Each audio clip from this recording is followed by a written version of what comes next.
Hello and welcome to the Westminster Institute. I'm Robert Riley, its director. Today we're delighted to introduce to you for the first time at a Westminster talk, Dr. Evan Ellis, who is a research professor of Latin American Studies in the Strategic Studies Institute at the U.S. Army War College. His research focuses on Latin America's relationship with China and other non-Western hemispheric actors, as well as transnational organized crime and populism in the region. He has published more than 400 works and 5 books, including among these, China in Latin America, The Whats and Wherefores, The Strategic Dimension of Chinese Engagement with Latin America, China on the Ground in Latin America, and Transnational Organized Crime in Latin America and the Caribbean. His most recent book is China Engages Latin America, Distorting Development and Democracy. Dr. Ellis previously served on the Secretary of State's policy planning staff with responsibility for Latin America and the Caribbean, as well as international narcotics and law enforcement issues. He joins us today to help us understand Chinese engagement in Latin America. Dr. Ellis, welcome to the program. Thank you very much. It's a real pleasure to be with you today. I want to thank Robert Riley and the team at Westminster for this opportunity to share my thoughts on understanding Chinese activities in Latin America and the Caribbean with you, and also, of course, to all of you for your interest in this topic. As an employee of the U.S. Army, I'd like to emphasize that what I'm going to share today is not necessarily the position of the U.S. government nor my institution, but I will be happy to speak frankly about my thoughts. I've been following this topic for about 20 years, and I've seen Chinese activities and the relative amount of sophistication by Chinese companies operating in the region evolve. I've seen the strategy evolve and diversify. But when we begin to take a look at what China is doing, having worked for quite some time for the Department of Defense in various different capacities, I always am confronted with the question, is this strategic or is it just about economics? And my response always has been that although Chinese activities in Latin America primarily seek their own economic self-interest, it is nonetheless strategic in its reach in terms of its transformation of the region, nor in its impact on U.S. equities as an integral part of the Western Hemisphere. So to begin with a slide on the structure of PRC advance in Latin America, just to provide a bit of an overview with these 3 concentric circles that you see in the chart. Obviously, the amount of Chinese economic engagement over recent years has been quite impressive. It has reached about $172 billion across almost 500 different projects, according to the Latin America and the Caribbean network out of UNAM in Mexico City. Brazil, which receives almost $70 billion in Chinese investment, is one of the core areas, although you find that investment across the region. In general, you saw Chinese trade in the region expanding exponentially from the time that China was admitted into the World Trade Organization in 2001. And it wasn't really until about 2010 that Chinese companies began to take off on the ground.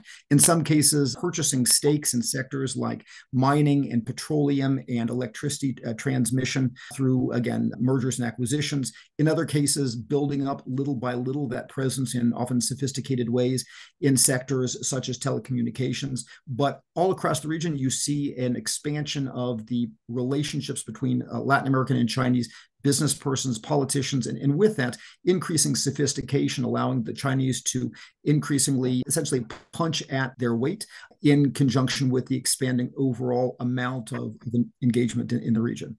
As you can see, with the 3 spheres, what I like to emphasize is that what the Chinese are primarily trying to do is beginning with their self-interest. And so it is, on the one hand, trying to obtain secure access to the resources that China needs for its own people, for its industrialization, for its urbanization.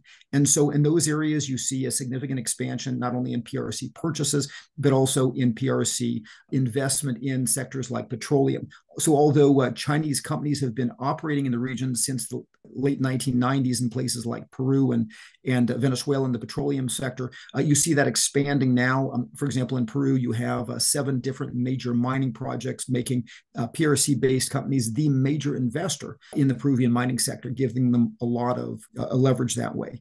But it also goes into sectors that you would think you don't think about so much. For example, things like China Greenheart's presence in the interior of Guyana and Suriname in the logging sector, or in Uruguay as a purchaser of wood pulp, or in places like Peru, as well as even Panama with China Fisheries Group purchasing fish meal and other fish-related projects, largely to feed to the Chinese chickens that go into feeding the Chinese people. You also may have heard something about strategic minerals. This is another area, especially as we move into increasing pushes for electric vehicles, that, for example, the demand for lithium has brought Chinese companies to invest heavily into all of the places in Latin America where that strategic mineral is found. And so in Chile, with a company called Tangchi, as well as in Argentina, with almost 10 separate projects, in Bolivia most recently, where you had a major Chinese company signing a deal with the Bolivian government, and even in Mexico, relatively close to the United States in the Sonora Desert, where the Chinese company Ganfeng recently acquired control over the Bacanora lithium deposit. So again, you see it across the board. Then when we turn on the right-hand side to the pursuit of what I call high value added strategic markets. So these are things that China talked about in the Made in China 2025 strategic plan, as well as in other documents. Areas like green energy, areas like construction, areas like telecommunications, where China recognizes it wants to be. Now, across the bottom, the reference to connectivity and digital activities.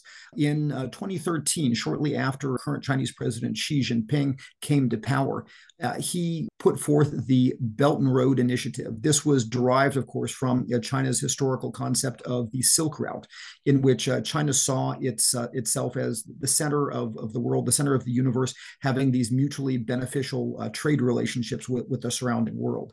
And so in many ways, globally, Belt and Road was meant to be China's way, both diplomatically as well as in its own self-concept of talking about how its economic engagement was meant to be mutually beneficial, or as the Chinese like to say, win-win.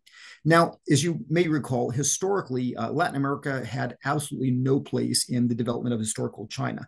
And so it wasn't actually until 2018 when Panama, which, of course, being very important as a global logistics and financially hub, and which just in 2017 had recognized the PRC, switched over to also include itself in the Belt and Road Initiative. So following Panama's inclusion in Belt and Road, you now have a total of 21 Latin American countries, including countries in the Caribbean, which never had any historic relationship with this. Now, it's also true that it's not entirely clear what being part of Belt and Road obliges you to do, either on the Chinese side or on the local side. But in many ways, you can understand it as the expression of a commitment to want to make certain priorities and sacrifices to be part of the Chinese global commerce and money machine. Having said that, however, it's also important to note that Belt and Road is not just about land transportation connectivity. So on the one hand, it is true when we look at Latin America that the Chinese use what I call multidimensional connectivity to advance their projects also in getting access to resources and markets. But on the one hand, you do have Chinese activities in the transportation sector, the construction of highways, as well as bridges. So initially, you saw that in places like the populist countries such as Venezuela and in Ecuador under Rafael Correa and Bolivia under Evo Morales, to a certain degree in Argentina under the current Peronist government. But increasingly also as Chinese companies have become more sophisticated, you see them engaged, oftentimes using sophisticated vehicles like public-private partnerships to advance themselves in countries that are considered having relatively stronger institutions and still have options to work in the West. So, for example, it was notable that in Colombia, Chinese companies recently won a project for the $4.5 billion Bogota metro system. Or, for example, in Chile, that Chinese companies won an important construction work for part of Highway 5, going from Talca, Chile, south of Santiago, up to a place called Chillín. But it goes, again, beyond roads and bridges. Of course, China has operated ports in Latin America for quite some time. Some of the earliest port operators were, of course, the Hong Kong-based Hutchison Whampoa, who, again, not only have the much talked about ports on both the Atlantic and Pacific sides of the Panama Canal, but also operate ports in Mexico, 6 different ports, as well as, for example, port operations in Freeport, the Bahamas, literally just 70 miles from the southeast coast of the United States.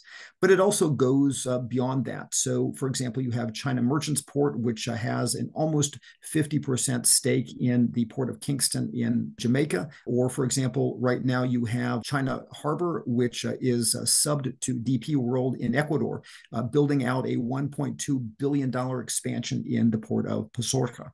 And perhaps one of the most talked about recently is on the Pacific coast of South America in Peru, where a project to build out the port of Chancay into a 15-berth deepwater port could become the most important port on all of the Pacific coast of South America, and also raises some questions of what U.S.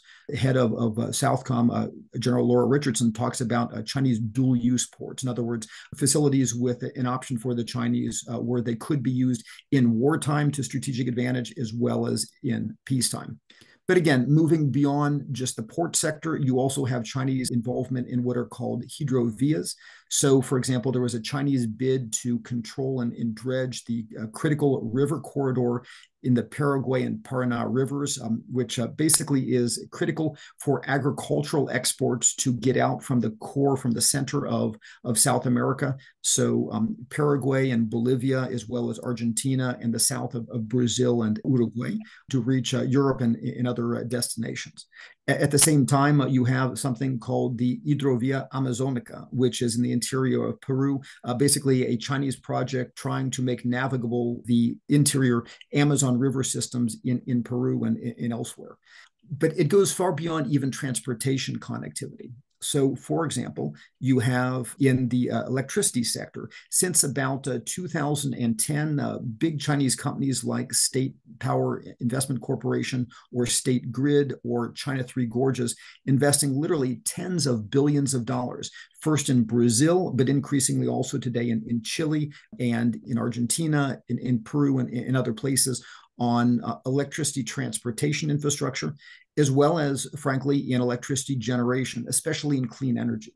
So, for example, today, when you look at the sector for hydroelectric generation, you find 6 major Chinese dam projects in Ecuador, you find 3 major projects in Bolivia, you find 2 major Chinese hydroelectric projects in Argentina, you find 2 even in Honduras, which doesn't even have relations with the PRC, just to name a few.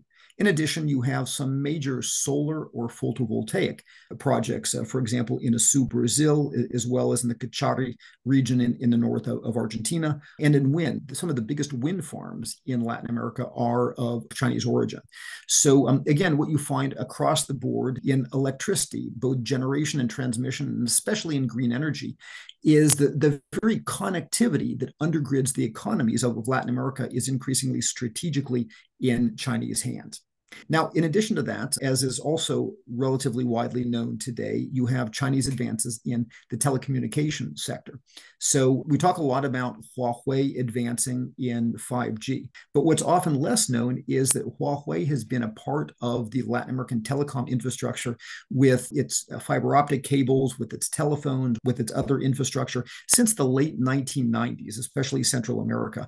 And that presence in 3G and 4G makes it very, very difficult for other companies that are not Chinese, such as Samsung or Nokia, et cetera, to compete against Huawei today. But in addition to that, you have other sectors, for example, like cloud computing. So Huawei also has a division which is very aggressive in cloud computing, having about 9 different centers where it very aggressively subsidizes its services, trying to get Latin American tech startups to locate their core intellectual property and services in the Huawei cloud. Again, raising some pretty significant vulnerabilities for technology theft or other forms of espionage. And has also been talked about in other forums. Chinese companies are also very active in surveillance technologies in the region, like and elsewhere. So in addition to Huawei, and you may have heard something about smart cities and safe cities initiatives like ECU 911 in Ecuador or BOL 110 in Bolivia, just companies like Hikvision or Dahua and their ties to, for example, biometrics, like fingerprint scanning and other things. Those countries increasingly have a strong share of those systems in Latin America. Once again, consistent with the 2017 Chinese national security law, which obliges Chinese companies to hand over data that may be of interest to the Chinese state. And so increasingly, the data that is potentially collected not only by Chinese telecom companies like Huawei, not only Chinese cloud service operators, but increasingly Chinese surveillance architecture companies, increasingly making it difficult for Latin American governments to keep the personal affairs of their government operatives, their government secrets, or even the companies operating in those countries safe or secure from any Chinese who wish to acquire that information or those secrets. And so again, the core point here is to just really emphasize that this all goes beyond transportation. What you really have in Latin America is that you have, very active engagement to get secure access to resources, to get access to markets, really to grab as much of the value added out of those activities for the Chinese. And then again, a very broad presence in the various different types of connectivity that binds Latin American economies together. Transport, riverine transport, ports, electricity, telecommunication. And again, the Chinese using that very aggressively in order to advance their commercial positions, to advance vertical monopolies and horizontal monopolies, et cetera. Now, what you also see at the center of this diagram is the argument that also, in addition to the economic effects, the Chinese oftentimes use their economic power to shape the discourse in the political space. Now, I want to be clear, for me, having followed this for about 20 years, I do not see the Chinese working as strongly as the Soviet Union used to try to subvert democracies per se. What the Chinese tend to do is that they make it very uncomfortable for those working with them to want to speak out aggressively against what the Chinese are doing, whether in their own country with the repression of their own people or the jailing of the Uyghur Muslims in Xinjiang and in that part of China, or the suppression of democratic protests in Hong Kong, et cetera, et cetera. Frankly, and the Chinese make it very difficult for those with knowledge to speak out against some of the risks that come from Chinese economic activities in their own countries in Latin America. So it really distorts the dialogue, and that facilitates the advance of the Chinese position. Now, turning to the left of this diagram, what I'd also like to emphasize is that the Chinese use political engagement, both bilateral and multilateral, to advance their own position, as well as we'll talk about in a minute, military and other security engagement. So in the bilateral space, what you find is that the Chinese have long used something that their Ministry of Foreign Affairs calls strategic partnerships. Now, again, like many Chinese terms and relationships, it's not entirely clear what being a strategic partner actually means, but in general, it is a recognition of the importance the Chinese place on that partner, and it's usually associated with the establishment of a ministerial level committee. So in Venezuela, for example, this committee is called the Venezuela-China High-Level Mixed Commission. In Brazil, it's called the COSPAN. And some committees are more active than others. But in general, the Chinese, as consummate bureaucrats, basically use these bilateral relational tools. They use the committees to advance their investments and other relationships, and sometimes even political coordination in different areas. In the same way, another important Chinese bilateral tool are free trade agreements. And so beginning with Chile in 2004, which is the first country in the region to sign an FTA, followed by Peru in 2008, and then there was an upgrade of the Chilean relationship.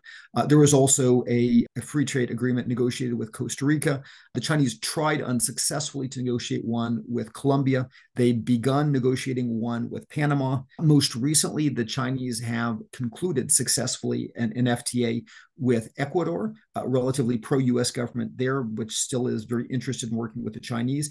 And they have begun negotiations, or at least gotten the authorization to begin negotiations with relatively pro-US center-right Uruguay, and have indicated a desire to advance FTA negotiations with Brazil, although that's still in progress. But the bottom line is what is apparent is that you see that the Chinese are very interested historically in using FTAs as a vehicle for opening up the markets of their partner nations, while at the same time, oftentimes a lot of non-tariff barriers allow the Chinese to restrict access to partner nations to many higher value added goods in China. Another important area to focus on is also multilateral engagements. So I would mention here that, for example, the China CELAC Forum is probably the most important multilateral entity that the Chinese tend to use. Now, every 3 years, the Chinese conduct a prime minister or presidential level meeting. And with that, they generally advance a 3-year plan. These 3-year plans are interesting to read because while they don't indicate everything that the Chinese are trying to achieve, they give you an idea of what the areas are in which the Chinese are most interested in or prioritize that engagement. So, for example, the most recent China CELAC plan, the 2022-2024 plan, emphasizes, for example, Chinese interest in expanding green energy cooperation, or, as we'll talk about later, Chinese space collaboration.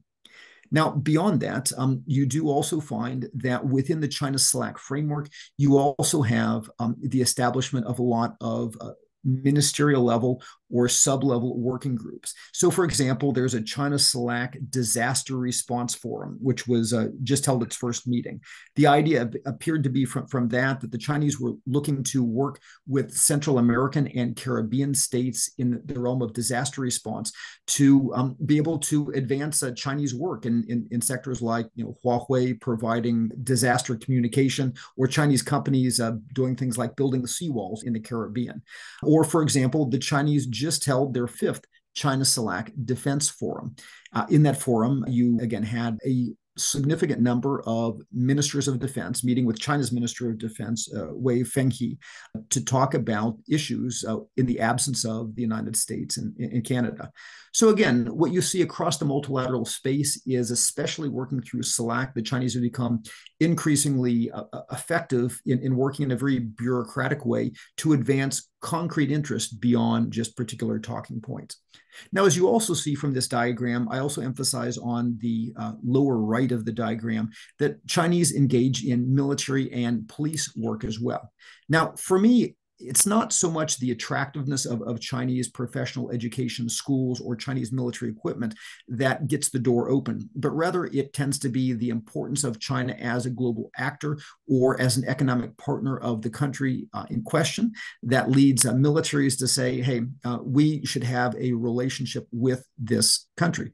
However, with that open door, especially as the PRC moves toward the prospect of being a globally engaged military and with capabilities operating any place in the world, especially in the context of what it might have to do if it ever went to war with the United States over, for example, Taiwan.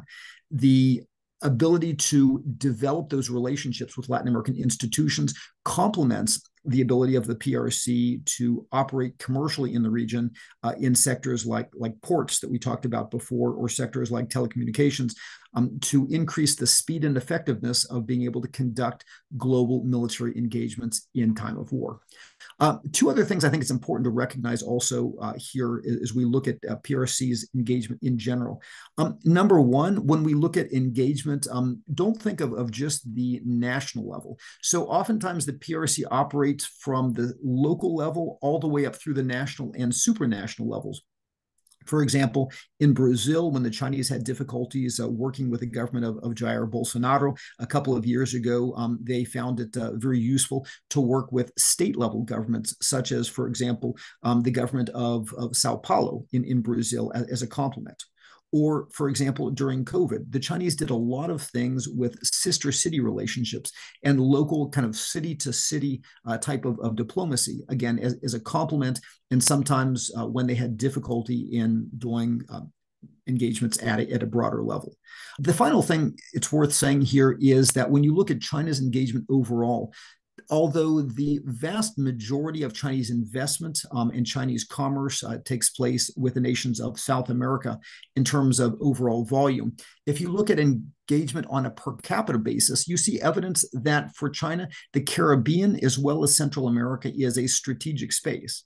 Why? Well, if you look at China itself, it becomes readily apparent. So, for example, the places where China has been engaged in militarizing islands in its own South China Sea and East China Sea, where it's asserted its control over waters and what it calls the Nine-Dash Line, and some of the activities that it conducts with its maritime militia and the Chinese Coast Guard to support those claims. When China looks at the U.S. Southeast maritime approach, it sees the same things of strategic value for the U.S. in that area. In other words, just like China's Southeast maritime approach, the Caribbean is a logistics center. It is a finance center. It is remarkably close to sensitive U.S. deployment and engagement facilities that we would use in time of conflict, et cetera, et cetera. And so you find that the Chinese have been very aggressive, although trying not to alarm the United States, in, for example, locate major investment properties. For example, the $4.2 billion Baha Mar facility in the Bahamas, or, for example, a major citizenship for investment enclave, almost a quarter of the size of the entire island government of Antigua and Barbuda, something called the Yida complex in that particular island. So again, I think there's evidence, and it's complemented by the numbers of Caribbean police and defense force officials who have gone over to the PRC for time in Chinese military schools, and frankly, the amount of Chinese investment that has gone into donations to Caribbean police forces. The Dominican Republic, for example, recently received some 160 different motorcycles and armored vehicles. The Guyana police force, as well as the police forces of Trinidad and Tobago, their police service have continuously received squad cars, motorcycles, and things like that. Again, recognizing the way in which this is a space for the PRC, that they want to have strong security relationships, understanding the importance of the region.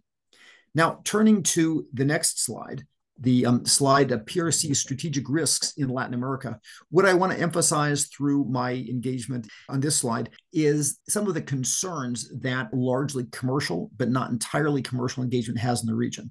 And I broke it down into what you see on this slide here. Number one, understanding how PRC's soft power in Latin America is in some ways as great, if not greater, than that of the US.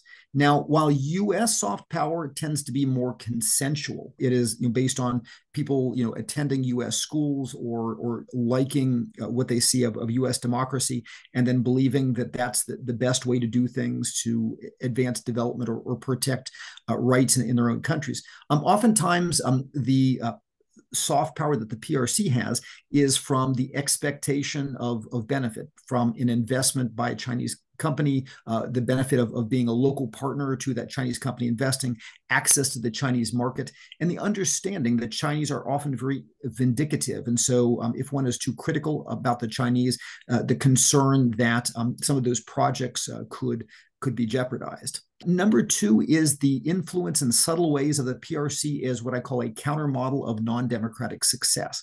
Now, what I mean that is twofold. Number one, although most of Latin America and the Caribbean are not particularly enamored with the Chinese authoritarian system, what you do find is an understanding that the past 4 decades in which the Chinese have pulled a remarkable number of people out of poverty, albeit at great costs from a political and a human standpoint.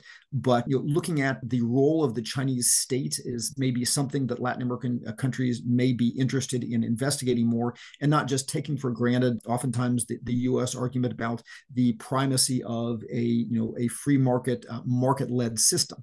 In addition, for example, you find that the Chinese state-led technology model, the way in which some of the architectures in which the Chinese to achieve security or efficiencies have trampled over the rights and privacy of their citizens, but in order to create what we might refer to as a surveillance state. But in Latin America, where there's a lot of that inefficiency and insecurity, that looking to the Chinese example of the trade-off between giving up some human rights, giving up some privacy in order to achieve greater security. And again, it's difficult to say that the Chinese model overall is something that the Chinese aggressively market or that it is tremendously attractive per se. But the effect of Chinese economic progress and some other things with their technological model has impacted what used to be a largely U.S., democratic free market model of what was the best way to advance development and protect human rights and other things across the region. Number three, one of the things that the PRC continues to do to advance its interest is what I call people-to-people relationships or people power. There are multiple pieces of this. One of those pieces is the Confucius Institute. These are often misunderstood. There are currently 44 Confucius Institutes plus a certain number, about 20 Confucius classrooms operating throughout the region. But generally what they do is not so much as a center of espionage as these are essentially points of entry. So for those youth in Latin America who are interested in Chinese culture and the Chinese language, they get free entry-level Chinese education. If you are one of the very small number who has the talent and discipline and determination to stick it out in learning Mandarin Chinese and the Chinese character set, it is those people who become eligible for 4-year scholarships by the Chinese Cultural Promotion Organization, Hanban, to go study in places like Fudan University or Tsinghua or others. At the end of the day, this is critical because oftentimes the very small number of people in Latin America who are hired by their government in commerce ministry, China-facing positions, or in foreign ministry, China-facing positions, the place where they got that education was from time in China, oftentimes paid for by the Chinese government. And so in many ways, this becomes a way of co-opting some of the basically China-facing elites in Latin American governments themselves. Now, more broadly than just those government employees, you also find that the Chinese very broadly court different people who are China-focused academics and consultants across the region.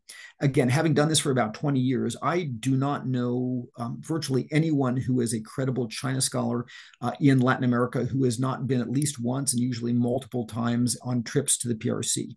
Now, sometimes this comes in the form of a broad multi-person trip like the China-Latin America Think Tank Forum. Sometimes there are individual trips in which an unnamed Chinese think tank buys the plane tickets and takes the person over for a week of consultations with China Academy of Social Sciences and CICIR and in others and builds the relationship. But the effect is that overall, there's a desire, not necessarily to be compromised in intelligence terms, but the hopes of maintaining the relationship, the access to Chinese party officials and academic officials that is so important for one's China specialty career. There's a reluctance to be ungrateful by publicly being too critical about the Chinese or publicly working against the Chinese. And so effectively what you get is across the region, the people who are most knowledgeable about China in Latin America are often reluctant to aggressively work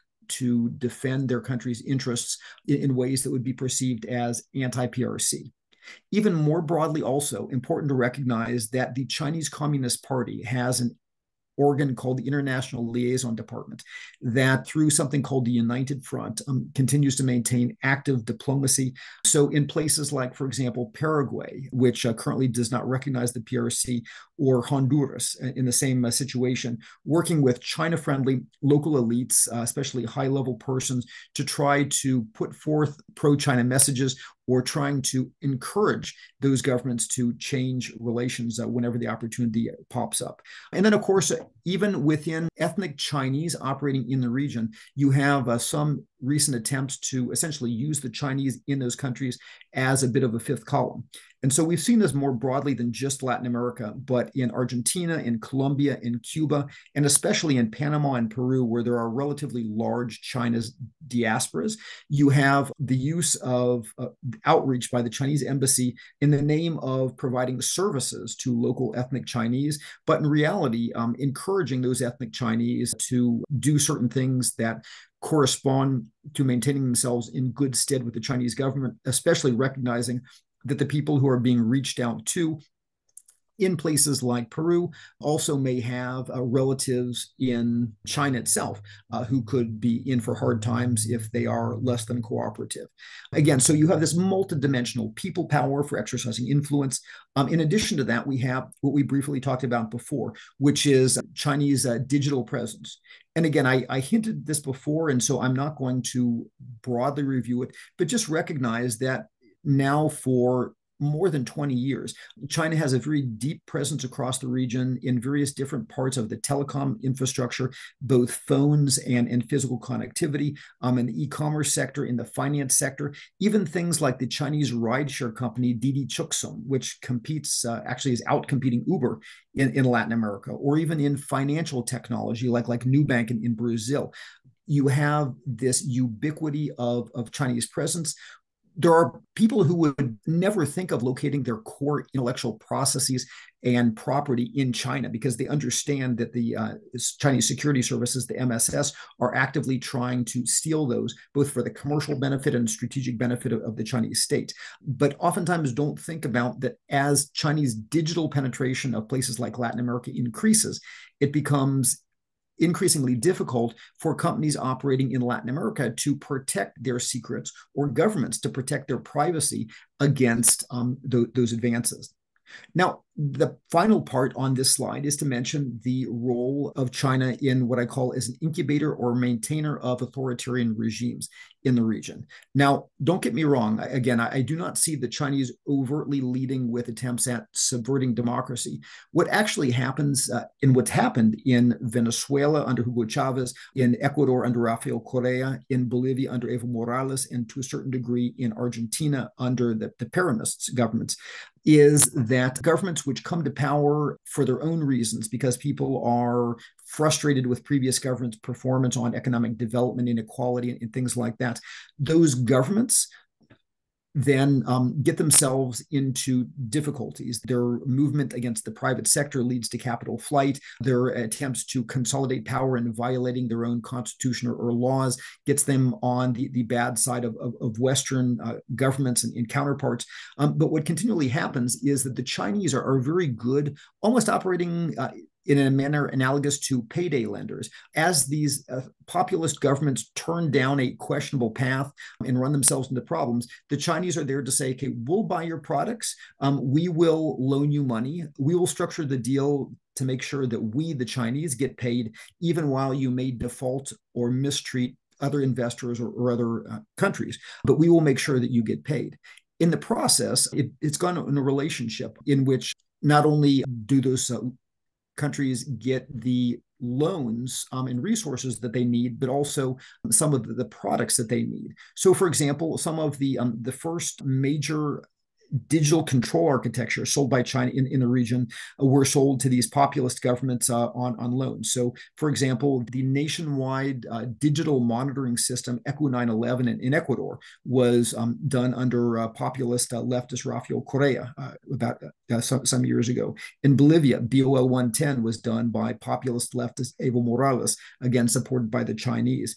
In Venezuela, something called the Fatherland Identity Card, which is critical to getting access to both foodstuffs, the famous clap boxes of food supplies and other basics, as well as vaccines during the COVID-19 period. Again, those were provided by the Chinese, as part of helping the government of Venezuela maintain control over its own people, and even security systems. And so some of the first major combat platforms sold to the region were sold to these leftist populist governments. And so, for example, the first fighter jets sold by China in the region were sold to Venezuela under Hugo Chavez, the K-8s. The first radars also sold by China to Hugo Chavez, the JYL-1 radars. The first big lot of military trucks, over 700, were sold to Rafael Correa in Ecuador in his populist regime. The first military helicopters sold to Evo Morales in Bolivia, the Harbin H-425s, otherwise known as Z-9s.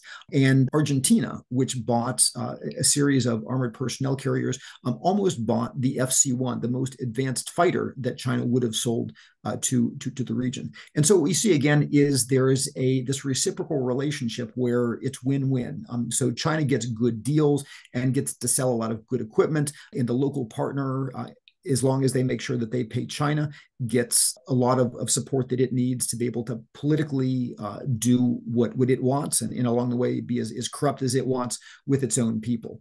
And as we look at the current situation in Latin America, in which you have an unprecedented number of governments which are pursuing a statist kind of leftist orientation, without saying that left versus right is automatically bad, recognizing that the ability of China to be there as a backstop to essentially bail out those governments if or as they get into problems creates a situation in which it could literally change the trajectory of politics in Latin America and the Caribbean.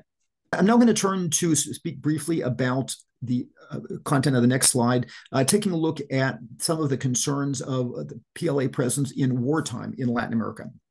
Now, what I mean by this is that for me, it is important to look at China through two lenses. The lens that we've previously used, which is understanding how in normal peacetime we have certain impacts of engagement with China on democracy, on free discourse, on influence and the role of the U.S. as a partner of choice, which, as you've seen, is in itself worrisome. However, it's also important to recognize that if the U.S. ends up in a major war with the PRC and with its People's Liberation Army, it is very likely that the PLA would not allow the United States to fight an away game as it did with Saddam Hussein during the Gulf War. It would and probably has plans to use its economic, its political, and other leverage to take that war to all parts of the world. So as responsible planners have looked at some of the things that the PLA would be likely to do in the context of a war over Taiwan. And again, we can note that the possibility of such a conflict, although certainly nobody desires such a conflict, seems to be increasing in recent years, with President Xi Jinping wanting to resolve the issue of Taiwan independence before the end of his unprecedented third term, which will be in 2027, and understanding that China has the opportunity not only to continue advancing its military superiority, but incorporating the lessons learned from Allied operations in Ukraine before choosing a time to act. However, in the context of such a war, it is likely that the PRC economic leverage, its role as the biggest, if not one of the biggest trade partners in the region, it would use that to make it very difficult for Latin American governments to join an anti-PRC coalition.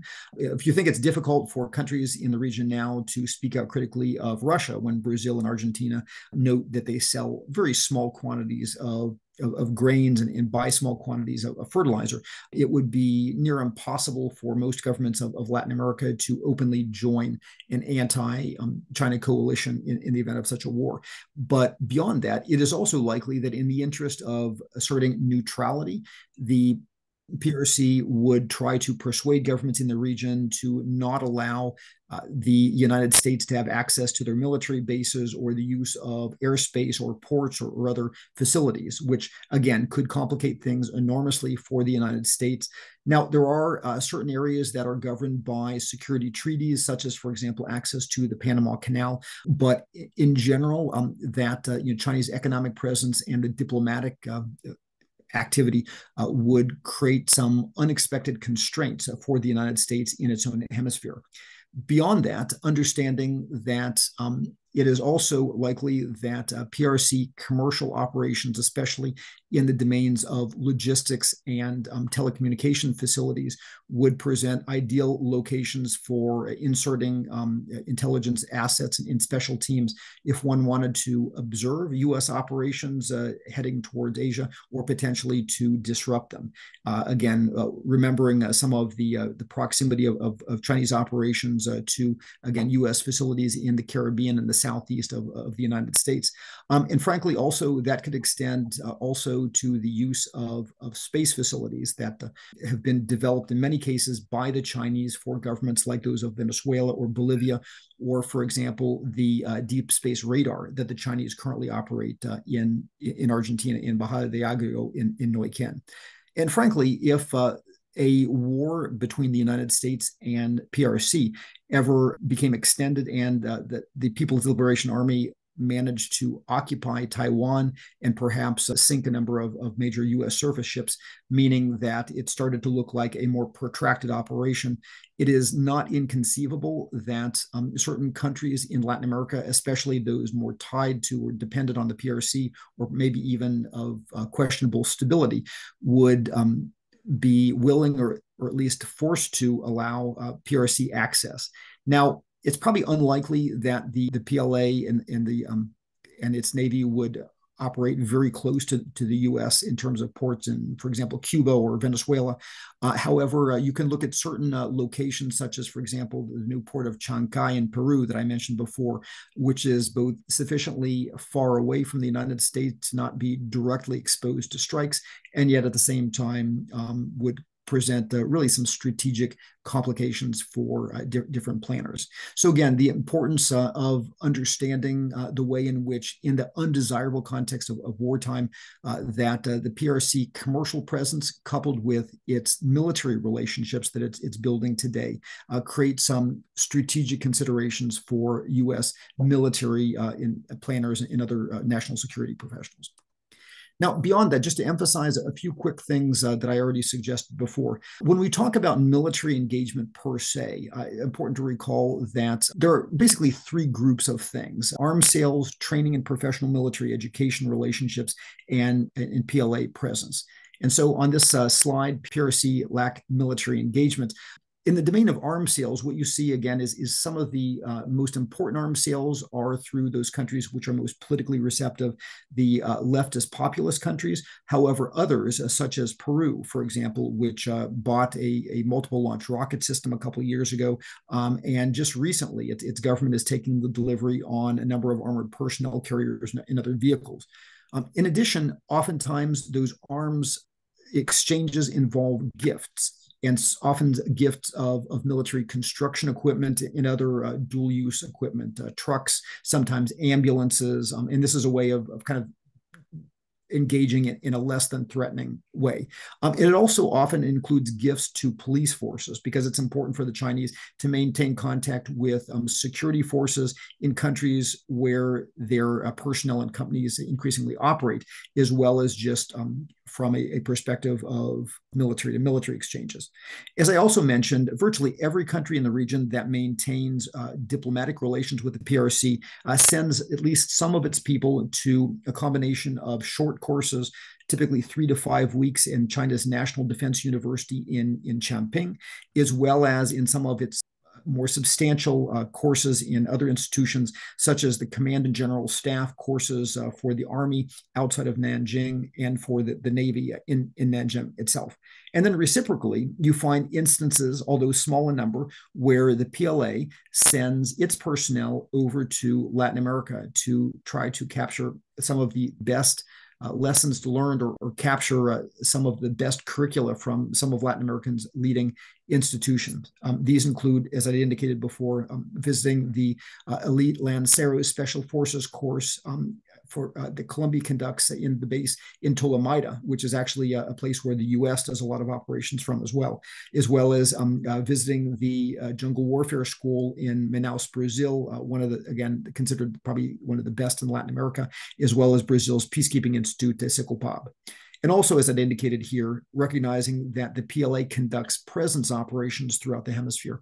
So, the PLA hospital ship Peace Ark has been 3 times to the region, each time in multiple stops, 2011, 2015, and 2018, 2019. The PLA has done multiple port calls throughout the region on an annual basis, stops by its frigates and other ships, including sometimes minor military exercises. And you find that in some other areas, for example, in the construction of what is being talked about as a polar logistics base in the southern tip of Argentina in Ushuaia, although China is not yet directly involved with the Argentine Navy in that engagement, the Chinese are directly interfacing with the governor of Ushuaia there to have at least a piece of that facility, which would be, again, critical to observe the traffic which would go through the Straits of Magellan, which is one of the global strategic choke points that become vital, and especially vital in the event that the PLA were able to close down the Panama Canal. As I mentioned before, moving to the next slide, PRC space activities in Latin America, what you find is that the PRC has been broadly engaged and indeed has openly advertised through its China CELAC plan its interest in deepening that engagement. Since the 1990s, literally, the PRC has developed and launched satellites with Brazil under a program called Cybers, even under the regime of Jair Bolsonaro, and is very interested in getting access to the equatorial launch facility at a place called Alcantara, something that, particularly now with the return of left-oriented Lula da Silva in Brazil, could be much more possible than it was previously. Also in Venezuela, as well as in Bolivia, you see that the PRC has not only launched satellites for both of those populist leftist nations, but has largely developed the space control infrastructure. In the case of Venezuela, it's their primary space control facility at a place called the Manuel Rios base, Bamari in Guarico state, as well as the secondary facility in Southeast Bolivar state called Luepa. In Bolivia, it's again having instrumented and developed the primary control facility for space at Amachuma and the secondary facility at LaGuardia, as well as having substantially trained the majority of Bolivia, like Venezuela's, space personnel. And of course, lots of talk about in Argentina, the facility that is operated by PLA personnel, that deep space radar facility at Neuquén, which again, while there is a legitimate role in basically being able to track objects under a moving Earth into space, as China does lunar missions and extraplanetary missions, it also has certain risks for being able to sweep up signals and detect certain objects in space or communicate during times of conflict, theoretically, as well. And there are other facilities. Even Peru has a data sharing relationship between PeruSat-1, which is its own satellite, and a satellite constellation called Gangfeng on the Chinese side. And so again, those PRC space activities potentially give China significant access to space signals and personnel in the Western Hemisphere that could theoretically become of concern during a time of conflict. Now, moving to where things are going with COVID-19. The key thing for me to emphasize here is, first of all, during COVID-19 itself, although some of the major PRC funded projects were slowed down, you saw a significant increase in leverage and goodwill across the board. Obviously, you had the advance of PRC goodwill and in some medical interactions through the donations of the Chinese vaccines, as well as personal protective equipment and thermometers and heat measuring cameras and other things like that. Now, although those PRC vaccines were of low efficacy, it appears that in the places where the PRC had done phase 3 trials, specifically Argentina, Peru, Brazil, among others, it is currently seeking to leverage that into an expanded pharmaceutical presence in those countries. In addition to that, we see that especially when the Chinese economy came out of the early part of COVID very strongly, while the rest of the world was really wrestling with this, China significantly increased its importance as a purchaser of commodities for the region. Brazilian soy, as well as meats, Ecuadorian shrimp, El Salvadoran sugar, which wasn't even an export industry until they started negotiating and interacting with the PRC. And although there was a bit of a hiccup with China's zero policy during the past year, China, especially as it comes out of zero, its importance as a purchaser gives it significant leverage. In addition to that, one can expect that the current state of Latin American and Caribbean governments in terms of being highly indebted, struggling with controversial tax hikes, populations which are at risk, and especially with Latin American leftist governments who are looking for alternatives to Western investments. Again, the lure of the PRC as an alternative source of financing and investment presents certain opportunities for the PRC. One of the other areas to note is that during the current period, there is particularly significant risks of the PRC accelerating its attempt to convince governments which recognize the government of Taiwan to change that relationship and recognize the PRC instead.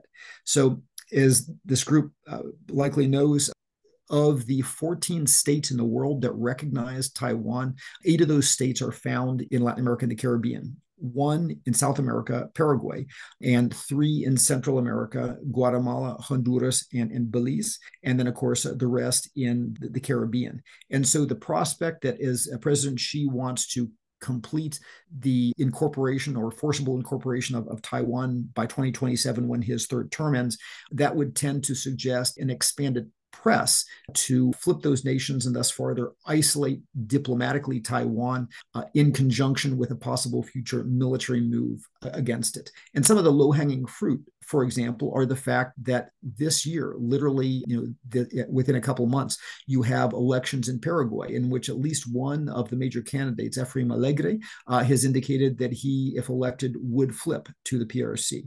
You have Honduras, whose current president previously said that she would change relations, although she has not yet done so. You have Haiti, where most of the business leaders who are interested in replacing the current non-elected government of Ariel Henry have indicated an interest in doing business with the PRC. And so a lot of opportunities for PRC to expand its strategic position at the expense of Taiwan. Now, as that happens, you will also have those expanding Chinese companies and government initiatives running into a lot of difficulties in the region, because this is a Latin America post-COVID with higher rates of desperation and crime and social mobilization, especially made worse by the inflationary effects of Russia's invasion of the Ukraine, which have really hit some of the poorest people in the region hardest. But it's also important to recognize that the near-term restraints against a PRC advance are largely going away right now. And so again, as many of you already know as followers of what's going on in China, the reversal of China's zero COVID policy means that Chinese companies and diplomats are much freer to engage than they were just a few months ago. It means that it will accelerate PRC growth in China itself, which will drive more demand for the products that come from the region. China is gradually working through the debt overhang that it had, that as we saw from sectors like the property sector with Evergrande. And as it works through that, and as Latin America itself works through, you will see, I think, expanded opportunities for projects to go forward. And we're already beginning to see some of those things. We've already seen, for example, the PRC interested in trying to buy El Salvador's debt, in trying to start FTA negotiations with El Salvador. We've already seen visits in December by Cuba's President Miguel Diaz-Canel, and announcements that Chile's President Gabriel Boric, as well as Brazil's President Lula da Silva, and perhaps Chan Santoki, the president of Suriname, and maybe others, will all visit the PRC this year. So again, I think at a time in which we're having a lot of attention in Washington to the advance of the PRC in Latin America, this is an area where we will have a lot of talk in Washington. And so this concludes the presentation that I have prepared on China's advance in Latin America. The very last slide I have provides further information to reach out to me if you want to be included on the list of persons with whom I share my occasional, always free publications, as well as my WhatsApp group, or if you want to reach out and get my articles directly from my website, revanellis.com. That information is all there here in this last slide. So I thank you very much for your interest, and I look forward to some questions and answers in the remaining time that we have, and to engage with any of you here in the group who would like to reach out after seeing this video to have a dialogue with me on these topics. Thank you very much for your time, and I look forward to our continuing discussion. Evan, thank you very much for that extraordinarily comprehensive look at China's engagement with Latin America. I understand that since the inauguration of President Xi as president of China, he has made 11 trips to the Latin American area. During that same time, how many trips has the U.S. president made? Do you know? Well, I don't have the exact number. Certainly, on the one hand, during the early part of the Xi presidency, that was something that was noted, the amount of demonstrated interest. And it's not just President Xi himself, but it's other functionaries in China. Now, I will tell you, again, from my time on the policy planning staff under President Trump, there is and always has been a lot of interest at the highest levels from then Secretary Mike Pompeo to again the policy planning staff and Western Hemisphere affairs, et cetera. And so there wasn't necessarily a lack of senior leader engagement, but certainly there are things that are very important to showing U.S. interest. Number one is having confirmed U.S. ambassadors in all the countries in the region. We've had an enormous backlog of ambassadorial positions not being confirmed. We have had some degree of a lack of presidential level diplomacy. This is certainly true. And the question also is the way in which we put our money where our rhetoric is. And so we've had, I think, during the current administration, some good emphasis on the importance of partnerships and the importance of democracy. But some of the hope for alternatives, as I talk with my Latin American colleagues, they say, okay, well, if you tell us that China is predatory, are you, United States, saying that we should do other than take the Chinese money? And so while I think there is a lot of goodness for us to more effectively communicate the risks of China and provide kind of database support, why our Latin American counterparts should make good decisions about conduct our operations in transparent ways, adherence to the rule of law, and always on an open playing field. I think there's certainly more that we can do to help our partners along and to put the resources behind that rhetoric to really help them feel that betting with us and betting on democracy and commitments to rule of law is really the way to go. So, and frankly, the other piece of that is that when crises come up, I oftentimes like to quiz some of my counterparts. You say, well, when you think of great U.S. strategic thinkers, who do you think of? And you might mention Henry Kissinger or Zbigniew Brzezinski or Scowcroft or others. But I challenge you to identify a great U.S. thinker who is best known for his work on Latin America. And what it really goes to is that the absence of, let's call it study money and leadership attention to Latin America means that when we get into crises, we go to pull off the shelf what we have. And that lack of strategic thinking leads us to really sometimes lack a in-depth vision of what we're doing. And so, we get into things like negotiating for hostages in oil in Venezuela as opposed to thinking about the long-term consequences of the strategic choices that we're making. And so definitely, I might say it's not just leadership attention, but it's the need for deep leadership thinking backed by resources to show the value of our partnership with the region. Because at the end of the day, there is no other region in the world, and you can look at the numbers, the trade numbers, the investment numbers, there is no other region of the world with which we are more closely tied in terms of our security, our prosperity. When we ignore the region, which we so often do, oftentimes it becomes not a matter of foreign policy, it becomes a matter of domestic policy. Think of the border crisis. Think of our concerns over terrorism. And so we ignore the importance of the region and its ties and its condition at our own peril, whether we like to admit it or not. A friend and associate of mine who's lived in Latin and Central America for the past 30 years said that what this Chinese presence, this rather comprehensive Chinese presence in Central and Latin America has allowed these countries to do is renegotiate the terms of their historic relationship with the United States, because they now have a China card. That someone like Bukele can say, well, China may offer me something better. And indeed, as you have already indicated, Evan, China can offer things that the United States cannot, because we don't want to deal in a non-transparent way. And China is more apt to say, let us be your partners in corruption. We won't raise any issues about that or about the human rights abuses in your country. We're there simply to reinforce your regime. And this longtime friend and associate of mine also made the point, if you ask about these Chinese projects, are they in the interest of the country in which they are taking place? You're asking the wrong question. The question always should be, is it in the interest of the elites of those countries? What is it doing for them in terms of enrichment and reinforcement? What do you think of that perspective? Well, I think you raise several very important points, and I want to kind of split them out because I think they give us insight in some several different areas. Number one is the idea of what you just referred to is the who does it benefit? And so one of the issues is that oftentimes when we do our messaging, we say, China bad, but most elites in Latin America understand that China is a predatory actor. Oftentimes, in my experience, the calculation is, can we control the risk, knowing that China is a predatory actor, so that we can secure the benefit, or that I can personally secure the benefit, even if this project will, not work out, or, even if it's not that important whether the project works out or not. And so, oftentimes when we engage, it's important for us to engage at multiple different levels. Number one, focusing on the calculation of those elites who are making the deal, whether they actually have the capabilities that they will be able to achieve the benefit, both personal and country, that they hope for, as well as whether they will be able to control the risks, which oftentimes are multidimensional.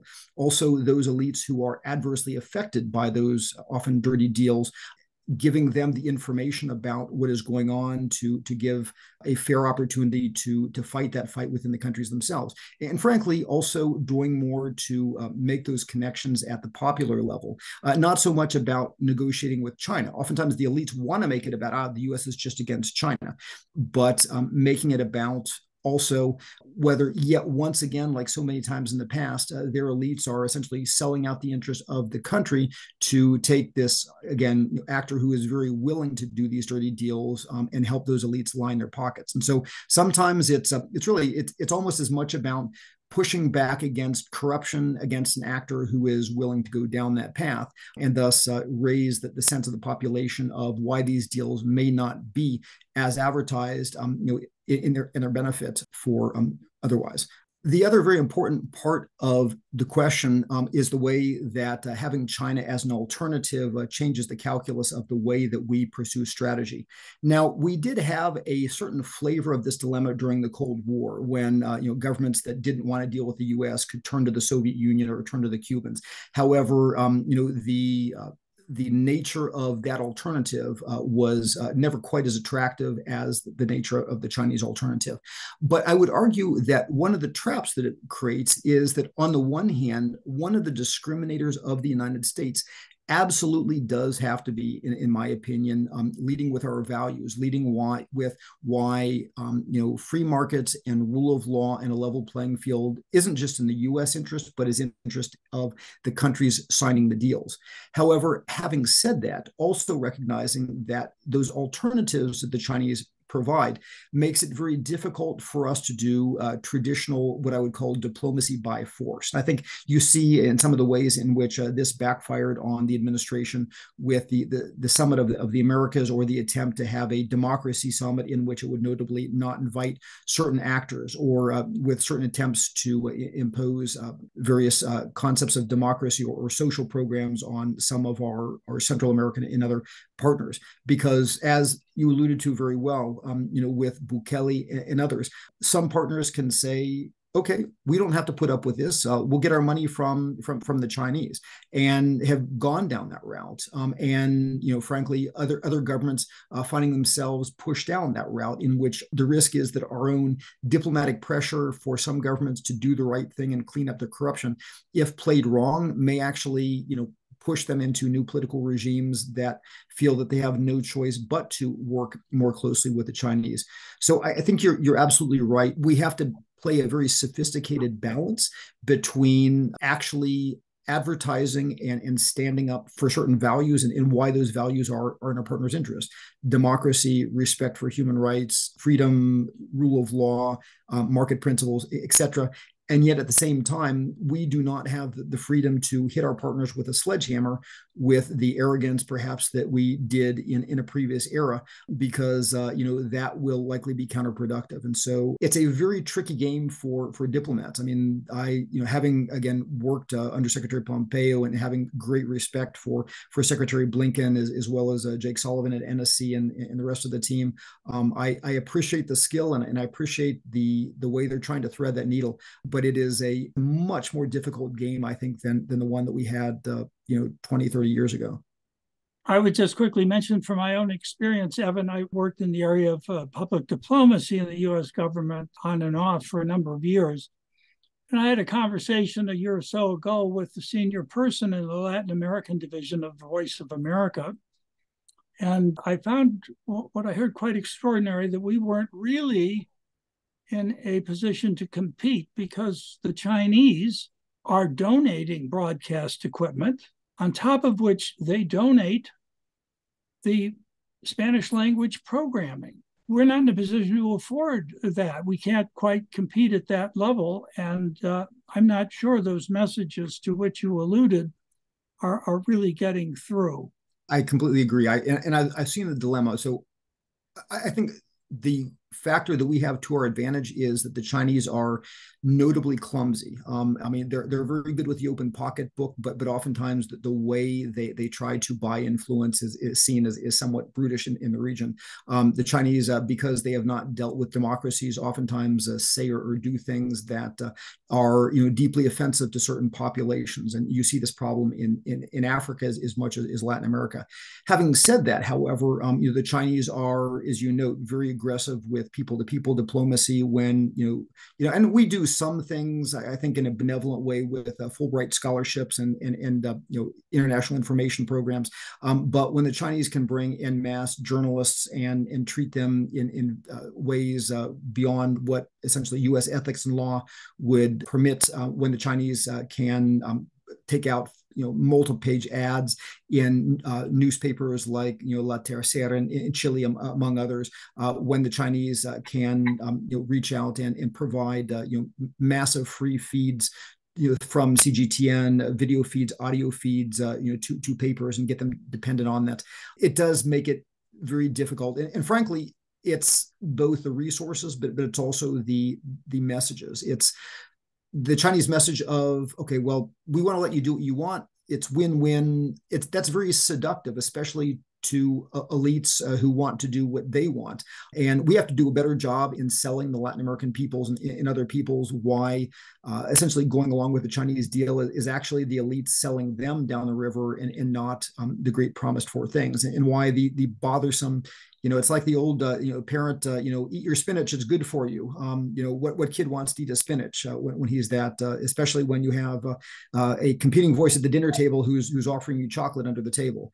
And so it's a real dilemma, and we need to do a better job in communicating why we believe that we're in it for the best interest of Latin America for the long haul. And frankly, we also need to do a better job with data-supported communication. And so, sponsoring the study, there's an excellent database by William and Mary called USAID Data, taking a look at the structure of Chinese debt trap diplomacy.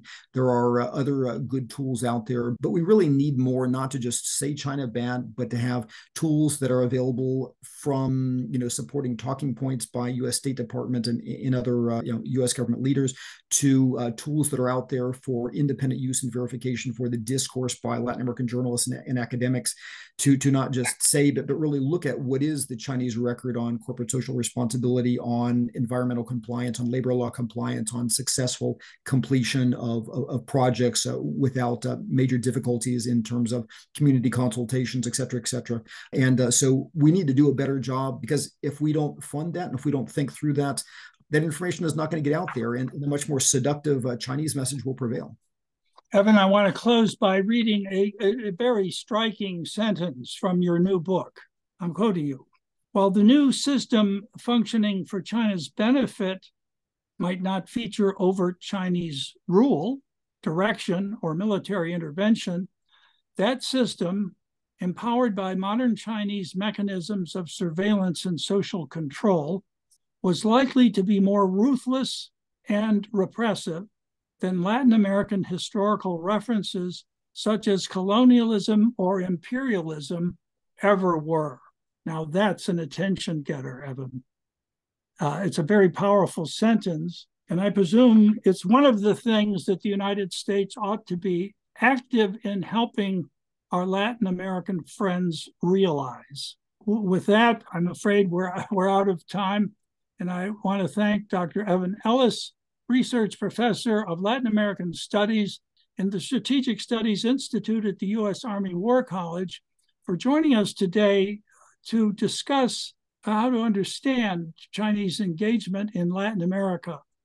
I'd like to invite our audience to go to the Westminster Institute webpage and to our YouTube channel to see our other offerings on subjects as wide as the causes of the current inflation, Russia-Ukraine conflict, Japan and China, and a number of programs on Taiwan. Thank you for joining us. I'm Robert Riley.